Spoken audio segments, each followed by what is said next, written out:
그리고 또한 땅을 차지하는 행복을 주시리라. 마태복음 5장 5절에서 6절 말씀, 아니 7절까지 있는 말씀이 뭘까? 온유한 자는 복이 있나니 그들이 땅을 기업으로 받을 것이며 의에 줄이고 목마른 자는 복이 있나니 그들이 배부를 것이며 라고 말씀합니다. 국리에 여기는 자는 국률함을 받을 것이며 라고 말씀합니다. 행복한 사람은 하나님께서 우리에게 말씀하셨듯이 땅을 차지하리라 라고 말씀하셨습니다. 우리는 땅에 살지만 하늘의 은혜를 누려서 천국을 바라보며 살아갑니다. 천국을 소망하며 살았다면 이제는 하나님께서 우리 땅에서도 하나님의 천국을 이루면서 땅에서 행복함을 누리길 원하고 계세요. 왜요? 하나님은 자녀로서 살아요. 하나님 땅은 하나님께서 우리에게 창조하신 땅이기 때문에 저와 여러분들에게 베풀어 주신 땅이에요, 여러분. 그냥 우리가 한 평, 두 평, 이 차지하는 것만 생각하지 말고 이 땅을 한번 바라보세요. 땅을 바라보면 어때요? 이 땅은 약속의 땅입니다. 한번 그냥 여기 청량산에 올라가서 한번 그냥 이 주변을 한번 보세요. 연수동 밑에를.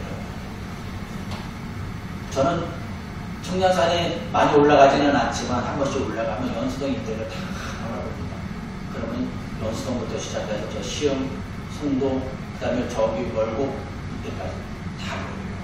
때로는 저 날씨가 좋은 날은 저기 바다 건너 대구도까지 보이더라고요. 근데 얼마나 아름다워요. 근데 이 땅을 하나님께서 우리들에게 약속을 주셨어요. 하나님, 이 땅을 하나님 차지해야 된다. 근데 하나님, 우리가 이 땅을 차지하면서 행복을 누리게 하고 주시옵소서. 땅의 행복을 누리는 은혜를 먹어요. 그러기 위해서 우리에게 온유함과 의로움, 이 간절함을 갖는 사람. 이런 사람이 행복한 사람이라는 거죠. 강한 힘만으로 세상을 정복하는 것이 아닙니다. 오히려 온유함과 의가 세상을 정복한다는 것입니다. 강한 힘은 세상을 정복할 수 있어요. 그래서 사람이 우리가 카리스마 있는 사람을 좋아합니다. 힘 있는 사람을 좋아해요. 잠깐은 정복하기 때문에. 그러나 온유한 사람, 의로운 사람, 강한 사람보다 더 넓은 세계를 정복하는 은혜가 임하는 중이십니다. 하나님 품 안에 온유와 이의가 있는 사람, 끊임없이 세상의 사람들을 마음을 살피기 때문에, 그들의 마음을 오르만주기 때문에, 그들을 싸매주기 때문에 성령의 충만함을 임한다는 것입니다. 누가는 군사력으로 세계를 정복하겠어요. 그러나 예수님께서는 군사력이 아니라 사람으로서, 온유로서, 의로서 이 온 세상에 주님의 복음의 말씀을 선포해야 하는 것입니다. 누가가 지금 있습니까? 없어요. 그러나 예수의 말씀은 온 땅에 지금도 선포되고 있고, 예수 믿는 하나님의 백성들이 날로 세워지고 지금도 계속 하나님의 자녀가 되고 있다는 것입니다. 그들의 마음을 회개해주고 있어요. 마음을 싸매주고 있다는 것입니다. 무엇으로? 예수의 사랑. 예수님의 가장 좋아하는 방법이 뭡니까? 바로 당신과 함께 하는 걸 원하셨어요. 그분도 우리와 함께 하는 걸 좋아했습니다. 예수님 제자들은 어때요? 예수님 만왕의 왕이 되는 것을 원하셨어요. 한때. 그들도 또한 왕이 되어서 이 세상을 지배하길 원하였어요. 그러나 그들이 예수를 믿고 예수의 성령의 은혜를 받은 후에는 어땠습니까? 예수의 긍휼하심과 사랑으로 그들이 아픔으로 호소하였고, 고난받는 자들의 구원의 계획을 알리면서 선포하는 자가 된 것을 볼 수 있습니다. 저와 여러분들도 이 땅에서 예수의 땅을 우리가 주시겠다라고 우리에게 말씀해 주십니다.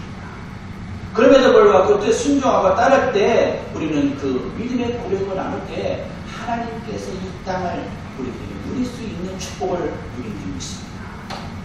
온유한 사람은 행복한 사람이라고 표현합니다. 그래서 그들에게 땅을 기업으로 주시리라 라고 말씀합니다. 하나님께서는 기업하면은 뭐가 생각합니까? 아브라함에게 기업하면은 땅과 사람이었습니다. 자녀였습니다. 세상 사람들은 땅만 생각합니다. 물질만 생각합니다. 권력만 생각합니다. 지위만 생각하고 지식만 생각합니다. 그러나 우리는 예수님께서는 하나님께서는 땅과 사람 생각했어요. 결국에는 하나님께서는 이 땅의 모든 백성들을 하나님께서 자녀로 삼기를 원하시는 분이십니다. 그 기업의 자녀로 주셨어요. 저와 여러분들은 기업을 낳는 하나님의 백성입니다. 나는 기업을 받았어요. 어떤 기업? 땅의 기업을 받았습니다. 사람을 낳는 기업을 받았습니다. 나는 누구입니까? 아브라함 복의 근원이라고 하였어요.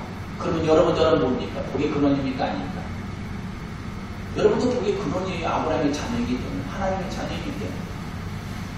여러분을 통하여서 낳는 자녀들, 육신의 자녀든 영적인 자녀든 복의 근원이 되어야 되겠습니다.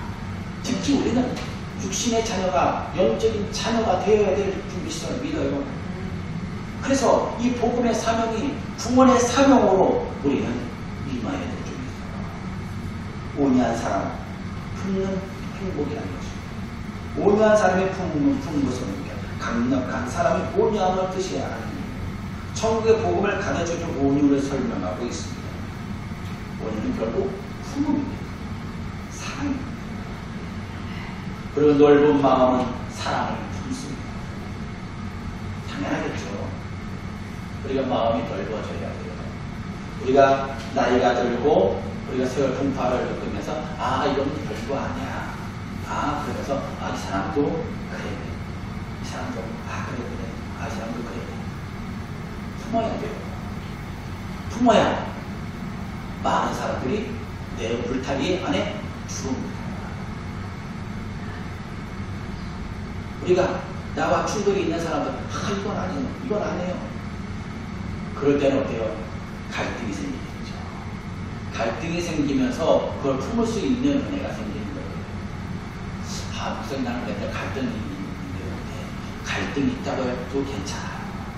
그 갈등을 이겨내면 됩니다. 그러면 그 사람을 품을 수 있게 품을 때 하나님께 없는 일이 생깁니다.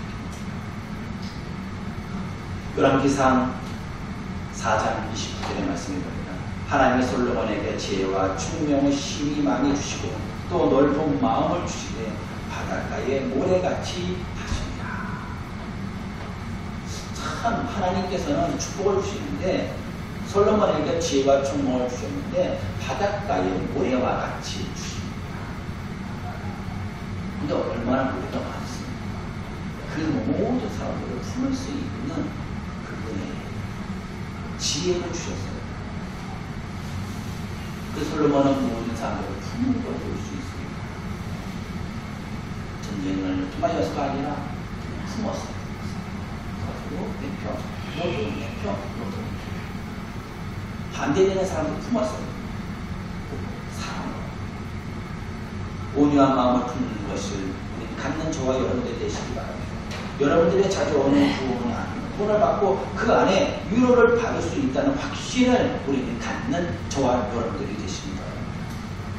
그리고 따뜻함을, 우리 온유한 사람은 어떻게 따뜻함을 경험합니다. 온유한 사람을 만나면 따뜻함을 경험해요. 우리가 이스부루아에서 어떤 사람이 그 여행에게 옷을 벗길 수 있는지 시험하잖아요. 근데 누가 옷을 벗겼죠? 햇빛이 따뜻함을 통하여서 그 사람을 따뜻하게 해주니까 더우니까 하나하나 벗어버렸어요. 따뜻함이 사람들의 마음의 문을 엽니다.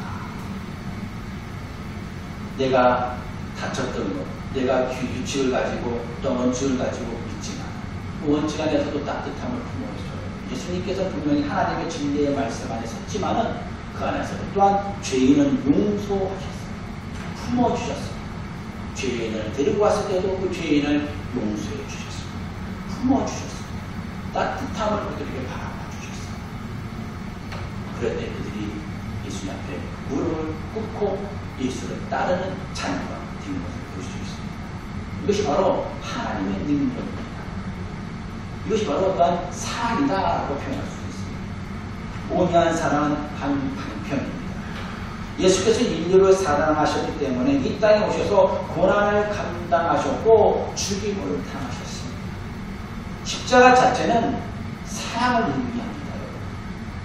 죽음은 고난이지만 예수님의 그 십자가는 사랑이었어요. 왜요? 우리를 구원하기 위해서. 우리를 너무너무 사랑하셨기 때문에 자신의 모든 것을 내어놓으신 거예요. 여러분, 내 생명을 내어놓을 수 있습니까?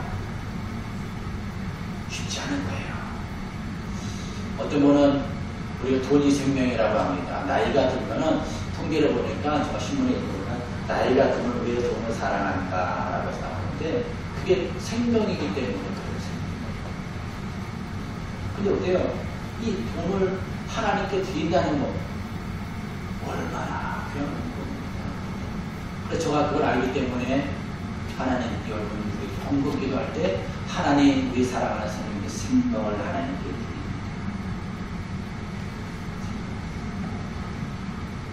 정말 하나님께 드리고 있어요. 내려놓고 있어요. 그러니 그 사랑을 하나님께 드리고 있는 것입니다. 얼마나 따뜻하겠어요. 얼마나 능력이 넘치겠어요. 이 복음의 주님의 자녀들은 당신이 사랑하셨기 때문에 자신의 모든 것을 내려놓았어요. 일반적인 사랑에 머물러 있지 않으셨습니다. 복음의 사랑으로 담겨주었습니다. 하물며 죄인까지 사랑해 주셨습니다.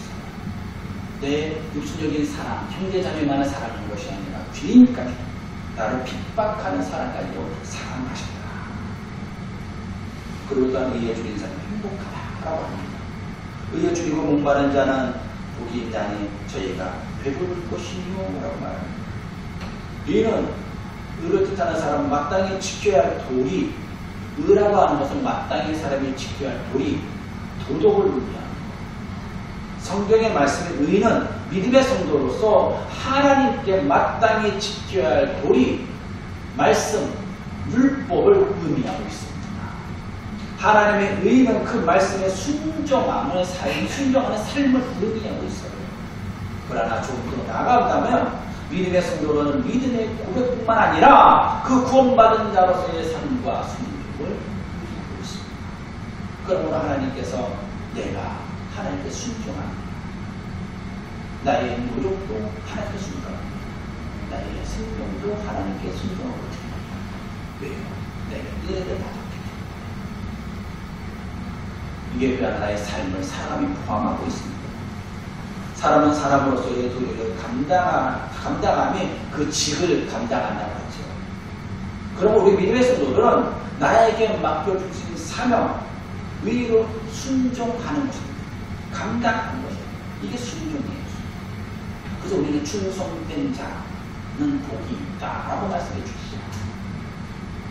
말씀이 있으나 말씀에 순종하지 못한다는 예수를 믿는다고 고백하지만 표면적으로만 예수를 믿는 것입니다. 우리는 말씀에 순종해야 돼요. 믿었다면 말씀 믿고 순종해야 돼요. 우리는 받아들이는 것도 내가 머리로 인식하는 것입니다. 인식한다고 그게 받아들일까요? 그러지 않아요. 내 마음에 수용이 돼야 돼요. 아, 저 사람은 그래, 맞아. 나를 사랑하지. 그래서 그걸 받아들여요. 수용될 때에 그 사람 진정을 보고 사랑하게 되고 그를 위해서 모든 걸 내려놓을 수 있는 그런 마음이 됩니다. 마지막에는 긍휼히 여기는 사람은 행복한 사람이다. 긍휼히 여기는 자는 복이 있나니 그들이 긍휼히 여기리라.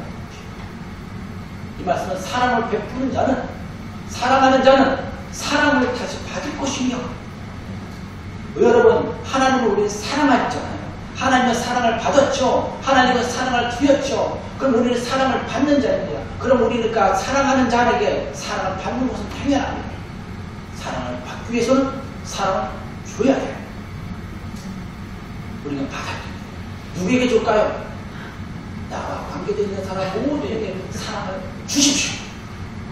나를 사랑하는 사람만 주는 것, 사랑하는 사람에게 주는 것이 아니라 그런 기분이 되고 사랑하지 않는 사람에게 사랑을 주십시오. 언젠가는 나에게 사랑이 따라올 거예요. 여러분들은 어때요? 자녀를 사랑하잖아요. 그렇죠? 자녀를 사랑하니까 어때요? 나 모든 거 다 주잖아요. 그 정말 다 줍니까?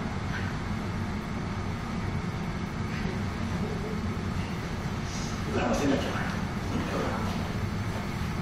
내가 다 줬다면 정말 이게 주는 게 맞는 건지 한번 생각해봐요. 하나님 자녀에게 주었기 때문에 자녀에게 줍니다. 근데 너무 과하게 줘서도 안 돼요. 그럼 자녀들 부담스러워요. 자녀들이 원하는 만큼의 사랑을 줍니다. 오늘 차에서 우리 수사님이 이런 말씀을 하더라고요. 어느 아이가 밥을 먹여주니까 어때요? 먹여주는 것만 알아요. 밥 먹을 자기가 떠먹을 줄 몰라요.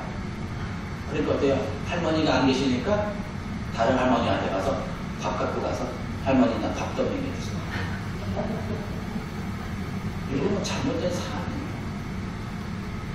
그 아이를 살리는 게 아니라 그 아이가 살아갈 수 있는 방법을 다 이렇게 잊어버리게 만든 거예요. 발달시키지 못하는 것입니다.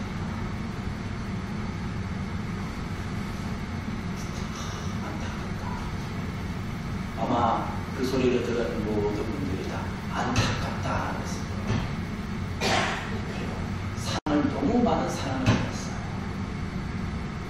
여러분 너무 사랑도 과하면 탈이 나요. 하나님께서도 왜 하나님이 사랑을 주시는데 가장 적절하게 주시는지 아십니까? 탈나지 않기 위해서. 너무 많이 사랑 주면은 우리가 탈나요. 그래서 그냥 알맞게 내가 감당할 수 있는 사랑을 주십니다. 감당을 우리가 하나님 나 물 좀 많이 주세요. 그럼 내가 하나님 일을 할게요. 아니에요. 물 좀 많이 주면 진짜 하나님이 합니까? 탈날 수 있으니까 그냥 그만큼만 우리가 줄게요. 그래서 저도 하나님 내가 아직 탈나니까 그만큼만 주시면 이만큼만 주시면 딱 쓸 것만 주시면 딱 얼마나 정확하신지 몰라요. 하나님 좀 넉넉하게 주시면 얼마나 좋습니까? 이럴 때 그 생각 안 하십니까? 국민이 여기는 사람 행복한 사람. 내가 국민이 여기는 국민이 여기는 받는 것입니다. 내가 준 만큼 하는 거예요. 그럼 하나님께서 나의 가장 필요한 만큼 주십니다. 내 가장 큰 사랑이에요. 자녀들에게도 여러분들 가장 큰 필요한 만큼 주십시오. 사랑한다면 무조건 다 주지 마세요. 필요한 만큼. 부모님에게도 필요한 만큼 드리십시오. 그게 사랑입니다. 부모님이 어렵다고, 또 힘들다고 모든 걸 다 해주시면 점점 더 아프게 만드는 거예요. 움직이게 만드는 거예요. 활동할 수 있게 해주시면. 가끔 물론 목사님이 그냥 그거 놔줘. 엄마가 하게. 왜요? 어머니가 한 분이 나여서 활동하게 해주세요. 활동의 영역, 거리를 놔두죠. 네. 거리 놔둘게요. 그럼 나중에 가서 뭐 더 합니다. 그럼 내요. 이게 하나님께서 주신 얘기예요. 교련의 말씀을 드립니다. 행복한 사람은 주의 진리 안에서 그분의 완전함을 받아들임을 마음이 세상의 것이 아니라 바로 하나님의 즉 천국을 바라보는 것임을 우리는 표현한 것입니다.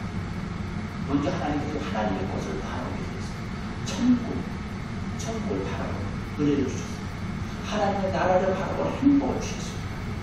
이게 뭡니까? 그래서 우리가 천국을 바라보게 되었고, 천국을 바라보는 자는 누굴 봅니까? 우리 천국에 있다고 다 좋은 것입니까? 거기에 하나님이 계시야 돼요. 하나님을 볼 것입니다. 하나님을 보아야, 하나님과 함께 있어야 이게 가장 행복한 사람, 그리고 또한 땅에 행복을 주셨습니다. 땅에서도 하나님의 능력을 바라볼 수 있게 해주셨습니다. 그래서 우리는 땅에서 온유하고 의와 긍휼을 가진 사람은 땅이 기업을 주셔서 또한 땅에서 배부르게 하셨고 그 배부를 통하여서 사랑을 베풀게 주셨습니다. 우리가 사랑을 받았으니 단장을 넘어서 사랑을 베풀게 주셨습니다. 이것이 바로 행복한 우리 믿음의 성도들입니다. 그 우리는 행복의 은혜가 우리 모든 사랑하는 성도들에게 임하는 귀한 은혜가 축복이 임하길 간절히 바랍니다. 그래서 우리는 행복한 소년들, 행복한 심령들이 되는 영역사가 임하기를 예수 그리스도의 이름으로 간절히 바랍니다. 네, 기도드립니다.